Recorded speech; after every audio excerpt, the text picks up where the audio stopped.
So tracking systems, like we were talking about on there, you got to have tracking because you know who's doing what. And you can get really in-depth in this, you know. We had Kayla, she had the best closing ratio, so we actually printed something out, she got a bonus. But check it out, look, Kayla only's got 1, 2, 3, 4, 5, 6, 7 quotes.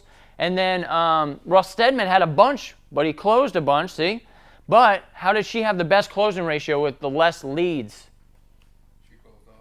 She closed most of them, right?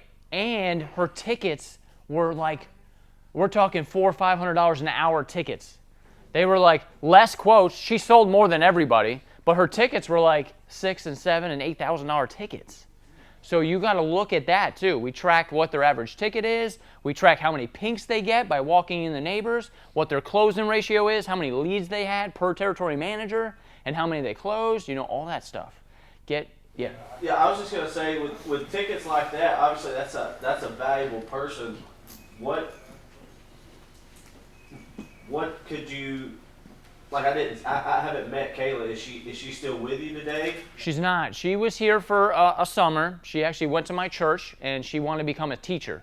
So, and I was like, hey, what are you doing for the summer? She's like, nothing right now, you know. And she wanted to babysit and stuff. I said, well, hey, you'd be a great salesperson, you know what I mean? And so we were like, let's come over here and see what the territory manager thing looks like, do a ride along. She was like, oh yeah, I could do this. And I needed to fill a spot. She did it. You know, she did it. You're going to have people in your company that are here for, 1 year, 2 year, 3 year. You want them to come here and better themselves so when they move on, you're just blessing them, right? So this is just a milestone. This is our opportunity to bless them with an awesome company culture, right? Values, all that stuff that they can go out and bless another company or start their own business, you know what I mean? Like Ben. What's that? Or come back, yeah. I mean, we had 2 years ago, we had guys working for me. They are back now, 2 years. They're like, man, that was the best company I worked for. And Ben Stuck was the territory manager last year. He started his own business. He's doing Precision Pro Wash Asheville. You know what I mean? You want to bless others and let them succeed. And it's just an awesome avenue to have people come in here and say those things. You know what I mean? Oh man, it's game changing. When you add another territory manager, you're obviously taking away from another manager's section. How do you decide, hey, this is what we're going to break it up? Because you know the juicy neighborhood, so you don't want to steal that from Sam, who's been here for a while. So are you... I tell them, look, it's going to change because we rotate them. Like we just changed them a little while ago, and we got some calls. And they're like, are these the territories? Are these set in stone? I'm like, yes. They will change a little bit. Every territory I give you is going to produce. You know what I mean? If you follow the system, it doesn't matter. I could put Sam in any territory across the board. He's gonna bring in leads. It doesn't matter. Sam's like, put me wherever. He knows the system. I don't care if I put you way out in Abbeville and there's like real spread out. If you follow the system, you're gonna make money. So we make them fair. Their territories are fair, but they can be changed. And I let them know that in the beginning. These aren't set in stone. We can tweak them a little bit. We can move people around because we know we are coaches, right? We're coaching them. I want them to, I got to give them the tools to build a bigger, better house, right? So in that might be, an $80,000 guy, but I stuck him in a $40,000 territory. Whoops. Let's move him over here and give him that $80,000, right? He might be a go-getter. He's hustling. He's getting things done. I might need to tweak him to a better area. And the areas do dry up sometimes too, and then we'll kind of move them a little bit and tweak them. So hopefully that helped out a little bit. Cool. So again, set a standard. Make everything obvious and easy to track. They need to know what you expect, and you need to know when to deliver and reprimand a pat on the back, right? So you got to know when to reprimand. You got to know when to give them a pat on the back and send them out, right? So as long as you're tracking this stuff with the sales board, the leads on the chains, you have all the bags and buckets of flyers ready to go out for them because they're territory managers. You want them out in the field selling. Yes? Who clips the flyers? Anybody and everybody. So I've hired people off Craigslist to do the clips. Right now, my wife is 5 of 10. So like her brothers, her sisters, the kids are doing them. So we'll literally have kind of sub that out, if you will, right? So her sister-in-law does a lot of them, and they will take them home. We have a whole sign-out sheet system for it and how much they get paid and everything. And then they'll drop off like 30, 40 bags at a time, and then we just bring them upstairs. That way they're all put together. You line them out every morning as a territory, director, right? You line them all out. That way when they come in, they're filling their cars up and they're out in the field. We pay our kids to do it. They like earning the money. Yep. I pay my kids. Yep, yeah. Have the kids do it, whatever you can do. Pat, where'd you get those bags at? We made them. Okay. Yep. They're made out of tarps. My wife's a genius. So I got really, I'm married up. But yeah, we made them out of tarps. Don made some bags too out of tarps. So we just kind of sewed them, and you can make your own. We wanted to make sure that they could hold 148 flyers. They had to be 148, not 149. So we can track it all. Yeah, I thought they held more than 148. Wasn't it 438? Did I say 148? I'm sorry, 438 or something like that. Yeah, sorry. It's on the sheet. It's on the sheet. Exact amount of clips in one box. Yeah, because you know exactly how many clips are in one box, and then you take that amount of boxes to the box of flyers, to the box of clips. It's systemized. You got to systemize it. So, but visual tracking keeps sales reps accountable. It creates competition among sales reps, right? Because they got to catch up. Sales, we're just humans are driven by competition, right? So when you get in there, you're like, shoot, I am sucking this week. They're going to get out the next day and they're going to hustle. Create that competition. Make it fun. But when you're not around, you do not want to see this. I literally parked down the road. I walked in the backwoods and I came around. He's smoking a cigarette on a 5-gallon bucket. Man, I wanted to punt him right off that bucket. Boom! You was able to get that picture before you were up? Yeah, I walked up on. I'm sneaky, man. I'm sneaky. I'll tell you what. I rolled up on it, and he's right there, and I took a picture. I think he was on his phone smoking a cigarette. But we use GPS units in each sales vehicle to let them know we're being, holding them accountable. Yeah. I saw the live that you showed up to the one job and snuck through the woods. Mm-hmm. Yeah. And there was other. You saw the live video, yeah. That was of Jack. Jack was there. I came around the corner, and right as I came around the corner, he set the wand down. I'm like, what are you doing? Pick that wand up! On the live video, yeah.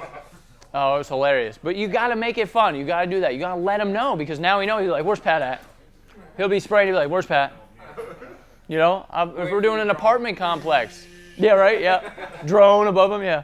But literally, I tell these guys all the time, everybody in our area knows Precision Pro Wash. If you're messing around, we're going to get a call. My competitors are sending me pictures. Hey, I just saw your guys over here. You know what I mean? I have eyes everywhere. They're like, how did you see me? I had a guy, we were doing a condo complex.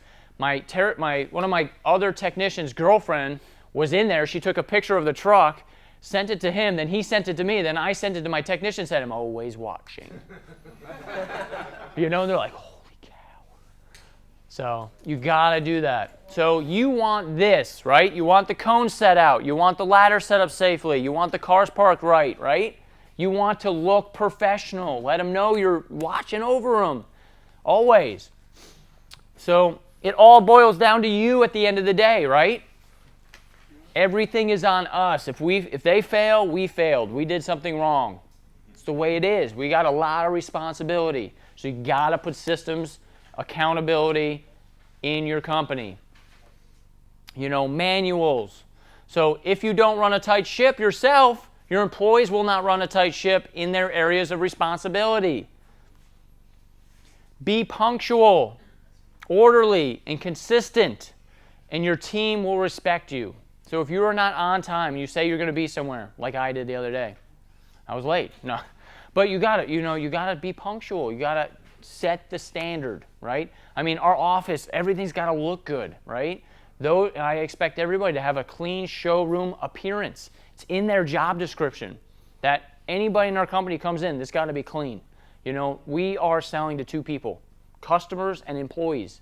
When anybody comes to my office, the pest control guy, we're selling to them, right? Because they want to be on the next best thing. They come in and they're like, what do you do again? You know what I mean? They see all this stuff. And they're like, we do roof and exterior cleaning. They're like, no way. You know what I mean? And then they see the board and we're doing $240,000 in a month. They're like, their jaw drops to the floor. Are you hiring? Always. And then our team knows we're always hiring.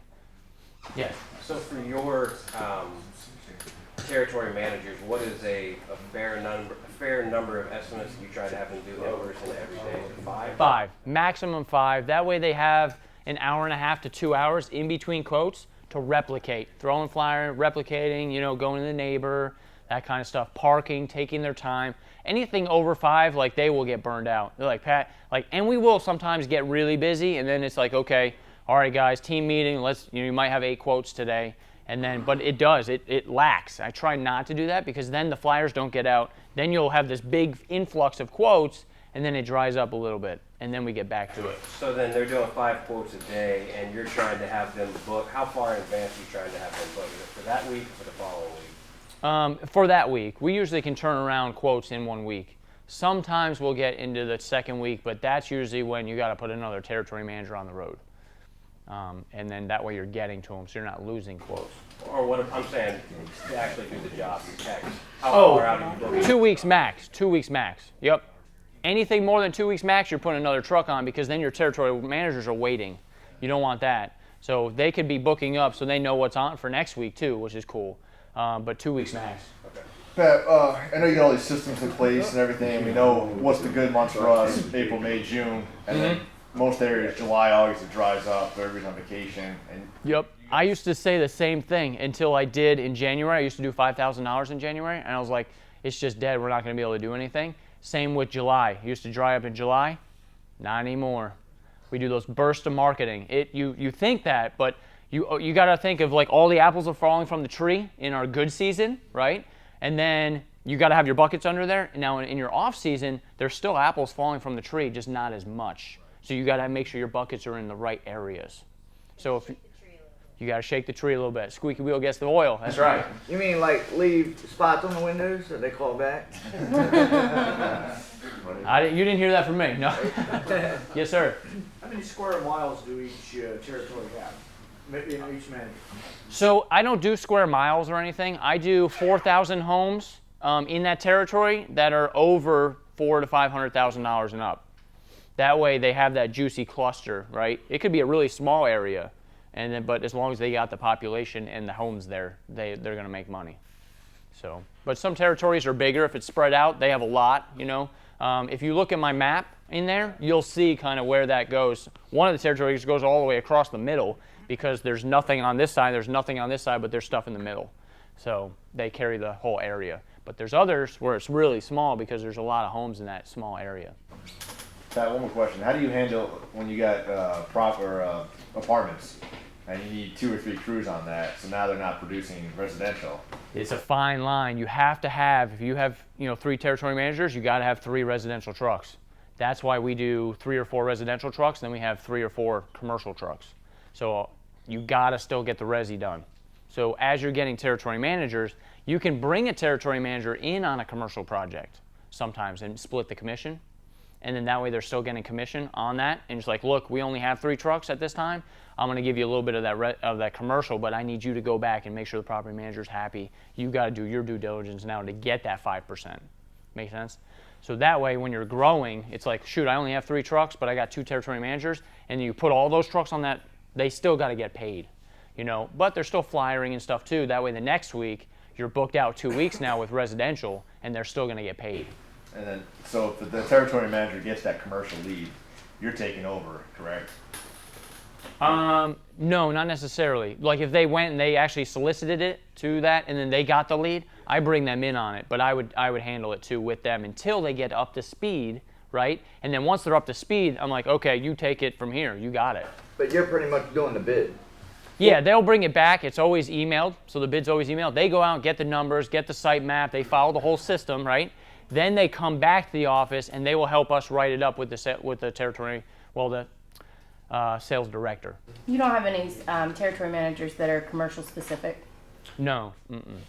No, they do the small stuff. I do all the big stuff, just because we have 5 management companies now, and I do all the bigger stuff, just because we are traveling and there's a lot of cost in that.